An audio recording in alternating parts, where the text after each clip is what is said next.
Question for the day. Has the state of public education in the United States of America gotten so bad that it's normal for a school curriculum to require all high school students under threat of not being able to graduate to join an open borders protest movement that is designed to advocate for the rights of illegal immigrants to vote? Is it inevitable that we're going to see curriculum designed to divide students up by race and assign fault to one race for oppressing the other race who are assigned a victimhood status? What's up guys, Sean here, bringing you a video in conjunction with the David Horowitz Freedom Center and StopK12Indoctrination.org.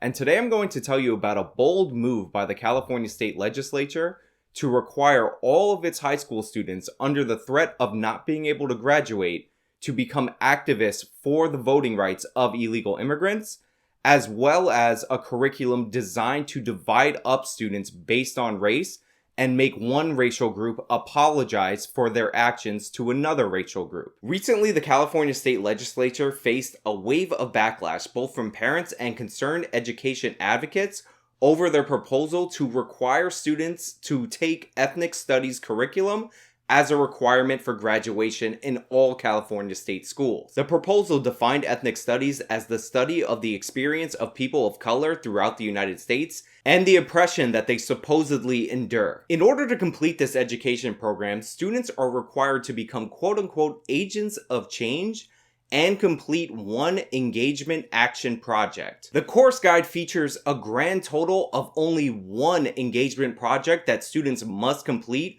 in order to graduate high school in the state of California, and that project requires them to do activism in order to promote voting rights for illegal immigrants in local elections in the state of California. No, you did not mishear me. The state of California actually put forward plans on paper to withhold high school diplomas from all of its students, a virtual economic death sentence in today's economy, in order to force them to become advocates for illegal immigrants' ability to vote in California local and state elections. Now, I don't know if they still plan on teaching civics in the state of California, but all elections, not just local elections, are controlled at the state and local level, including federal elections. So essentially, the state legislature in California wants to give illegal immigrants the ability to vote in local and state elections, thus giving them the ability to influence how California conducts their federal elections. This is patently absurd, and not only does it completely undermine trust in our electoral process, but the state of California is forcing students to advocate for it. But the curriculum doesn't get any better after that. It tars all white students in the state of California as oppressors.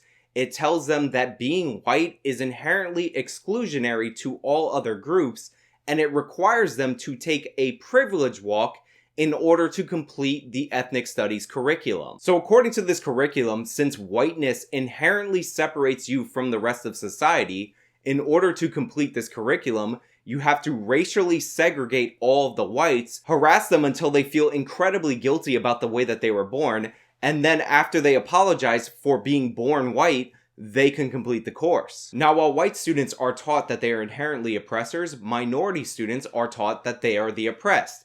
They're never given any positive examples of minorities succeeding in the United States of America, because that would conflict with the oppression narrative. Instead of uplifting messages about how you can make it, how you can succeed as long as you do the right things, they're taught that everything is working against them and the entire system of America is designed to keep them down. Capitalism is completely demonized by this curriculum as a system in which, quote, people of color are disproportionately exploited under. No mention of the fact that capitalism has lifted more people out of poverty than any other system on earth. And speaking of things that are not mentioned by this curriculum, anti-Semitism is completely missing from this curriculum that is supposedly about oppression and bigotry. Of course, there's a giant section on Islamophobia, but absolutely no mention of anti-Semitism, despite the fact that Jewish Americans are among the highest rate of people victimized by hate crimes throughout the United States. This type of proposal is exactly why I've thrown my support behind the Code of Ethics for K-12 educators.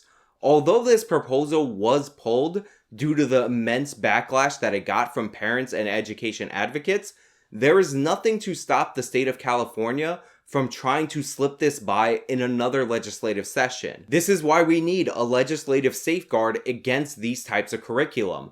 The Code of Ethics specifically prohibits the promotion of partisan activism in the classroom. It bars public school officials at any level from dividing students up by their racial or ethnic groups and deeming one group the oppressor and the other group the oppressed. We were incredibly lucky that this California proposal got so much media attention and wasn't able to slip through the cracks.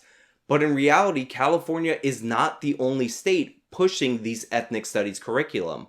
The state of Oregon, the state of Indiana, the Bridgeport, Connecticut school district all have similar proposals that they are looking to push forward on our children. The New York City school chancellor has deemed this type of indoctrination based on racism as important as reading, writing, and arithmetic. So don't think this ends with this one proposal in this one state. Please go to the link in the description box of this video and visit stopk12indoctrination.org. Go over the Code of Ethics and see if this is something that you can get behind. There you can also read about other instances of K-12 indoctrination, and with our report page, you can report instances of K-12 indoctrination that you might discover. This has been Sean Fitzgerald for the David Horowitz Freedom Center and StopK12indoctrination.org. Till next time.